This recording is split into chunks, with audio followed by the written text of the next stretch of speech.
Join है? हाँ, तो मैंने पूछा है, तुम लोगों ने ब्रिज कोर्स सुना है? Yes ma'am.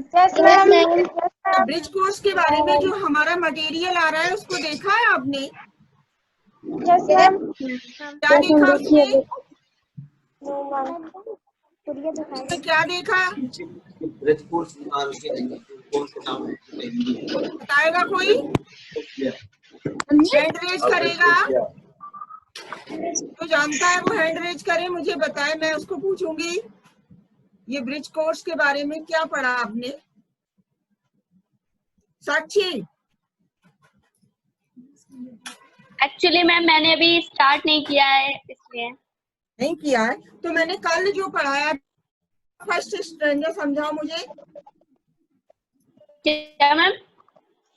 कल जो पढ़ाया था ना उसका हाँ। फर्स्ट वाला समझाओ।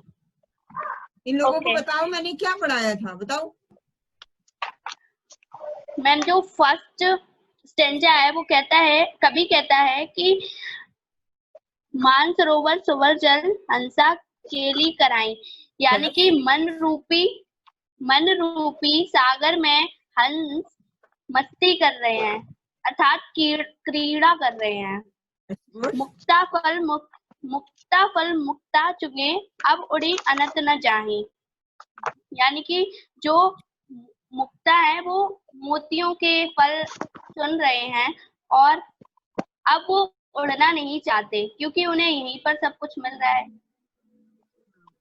कबीरदास जी कहते हैं मान सरोवर शुभर जल। जिनने कल नहीं ज्वाइन किया वो जरा ध्यान से सुने, कंसंट्रेशन बनाए रखें। देखो जरा, मान सरोवर शुभर जल हंसा केली कराए, मुक्ता फल मुक्ता चुगे, अब उड़ अनंत न जाए।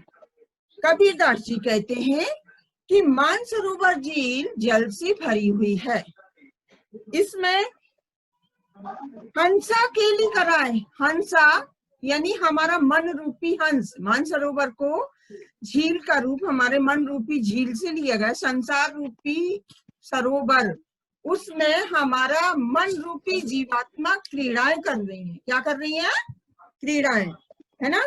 तो वो मुक्ता फल मुक्ति, जिस प्रकार मानसरोवर में जो हंस घूमते हैं, विचरण करते हैं, जब वो मोतियों को चुगते हैं, मोतियों को अपना दाना या अपना भोजन बनाते हैं, तो ये सारा सुख सुविधा उनको प्राप्त हो रही है, तो उसको छोड़कर वो और कहीं जाना नहीं चाहते, क्योंकि उन्हें यहाँ सब कुछ सहज ही यानी आनंद देने वाला मिल रहा है। ऐसे ही कबीरदास जी कहते हैं कि हमारा मन कैसा है? एक झील के समान, मानसरोवर झील के समान है जिसमें ईश्वर का निवास होता है। तो ईश्वर के निवास होने से ही हमें अपने मन में शांति मिलती है और हम शांति का अनुभव करते हैं और सारा सुख और आनंद की प्राप्ति करते हैं। तो फिर ऐसे ही ईश्वर को छोड़कर हम और कहीं अन्यत्र जाना पसंद नहीं करते हैं। नहीं करते। ओके, यस समझ में आया? Yes ma'am.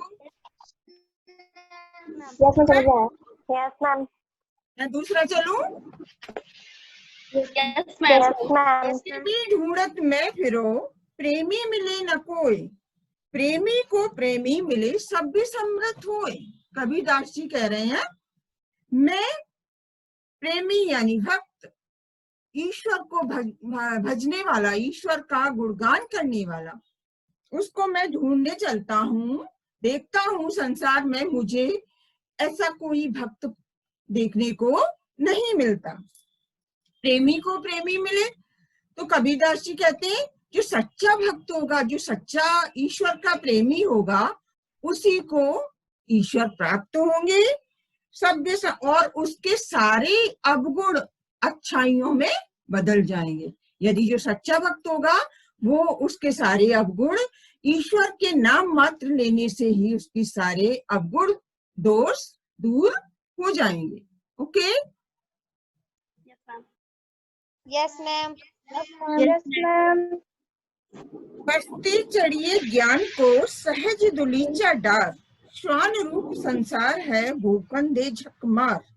यानी कबीरदास जी कह रहे हैं ज्ञान रूपी मार्ग का सहज यानी विनम्रता का कालीन बांधकर हाथी पर सवार करो, यानी अर्थात ज्ञान प्राप्ति के लिए हम ईश्वर का मन और कर्म से ध्यान लगाएं तो हमें अच्छा ज्ञान प्राप्त होगा, है ना। स्वान रूप संसार है, बल्कि जो हम कार्य कर रहे हैं उसमें आलोचना भी मिलती है, प्रशंसा भी मिलती है। तो ये संसार को क्या उपमा दी गई है,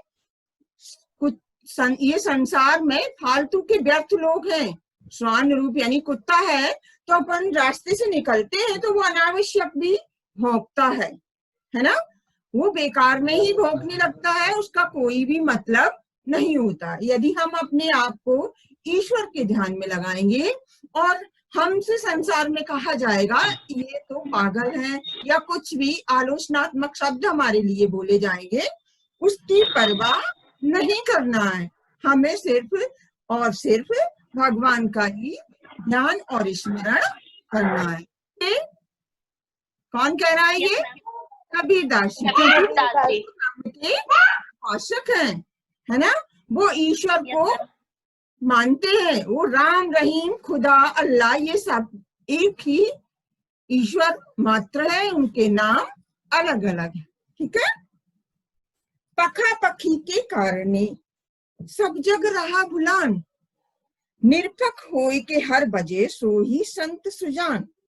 कबीरदास जी कह रहे हैं पखा पखी यानी पक्ष विपक्ष, यानी हमारा ये धर्म है, हिंदू कहते हैं हमारा ये धर्म है, मुसलमान लोग कहते हैं हमारा ये धर्म है, क्रिश्चियन धर्म और संप्रदाय के लोग अलग अलग मत करते हैं ना, कोई किसी के पक्ष में होता है और कोई किसी के पक्ष में। तो हमें सिर्फ और सिर्फ पक्ष विपक्ष को नहीं देखना है, क्योंकि इससे हम संसार में भटकते रहेंगे, हम संसार को भूल जाएंगे। और निरपक होए के हर बजे, निरपक मीन्स निष्पक्ष होकर, हम सिर्फ एक ही पक्ष के होकर हरि को भजें, यानी हरि का भजन करें, हरि का गुणगान करें। वो ही संत सुजान, वो ही सबसे सच्चा व्यक्ति है, सबसे सज्जन व्यक्ति है, उसे को ही हम संत की उपाधि दे सकते हैं। ओके, एम आई राइट? हेलो स्टूडेंट, आ रहा है ना समझ में? If you any doubt, you ask No, ma'am, I me. don't have. Okay. Next, Hindu हुआ राम कही, मुसलमान खुदाए, कही कबीर सो जीवता जो दूर के निकट न जाए। हिंदू कहता है कि राम मेरा है, क्या कहता है? राम मेरा है। और मुसलमान कहते हैं खुदा या रहीम मेरा है ना।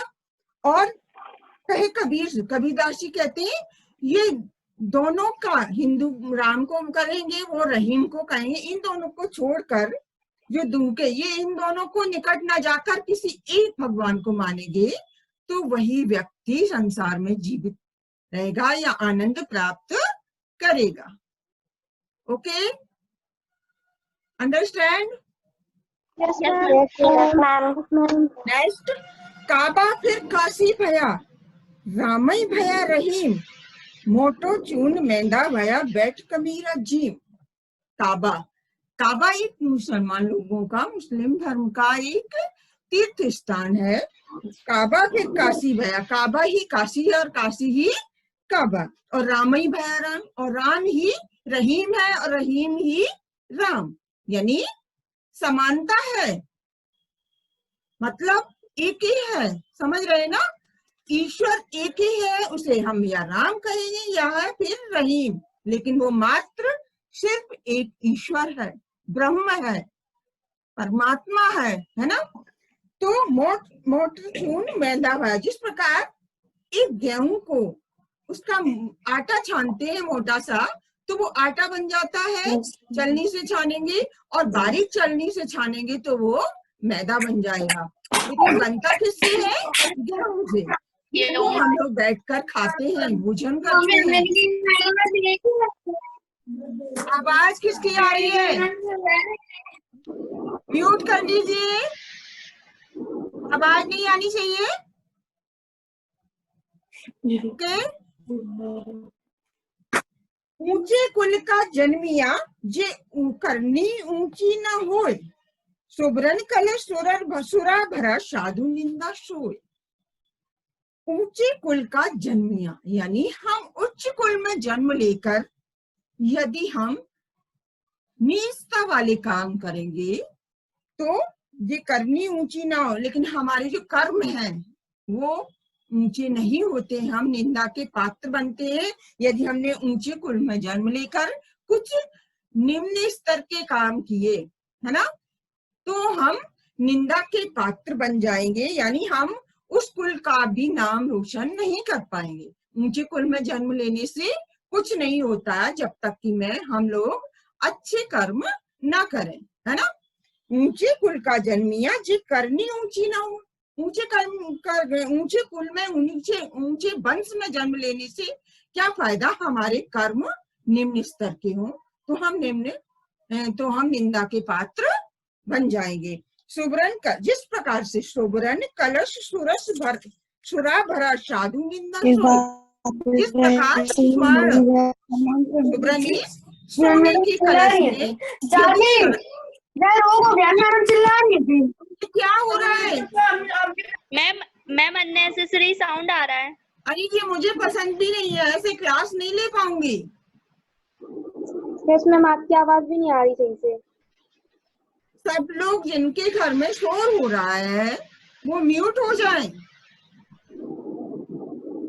ओके, यानी ऊंचे कुल मीन्स वंश, ऊंचे माने उच्च, है ना, उसमें जन्म लेने से कुछ नहीं होता यदि हमारी करनी यानी हमारे कर्म नीचे हों, हम कर्म तुच्छ वाले कार्य करें, हम नीचता वाले कार्य करें तो हम संसार में निंदा के पात्र बनेंगे। सुबरन जिस प्रकार से सोने के कलश में सुबरन कलश सुरा भरा, यानी सोने के कलश में यदि शराब को भर दिया जाए तो सोने के पात्र की प्रशंसा नहीं होगी, उसमें भरे हुए जो शराब है उसके कारण उस सोने का कलश भी निंदनीय माना जाएगा। उसको भी हम कहेंगे अरे देखो तो सोने के कलश में कितना गंदा पदार्थ भरा है ना, कितना गंदा लिक्विड है, इसमें क्या है, शराब भरी है ना, इसका कोई महत्व नहीं है।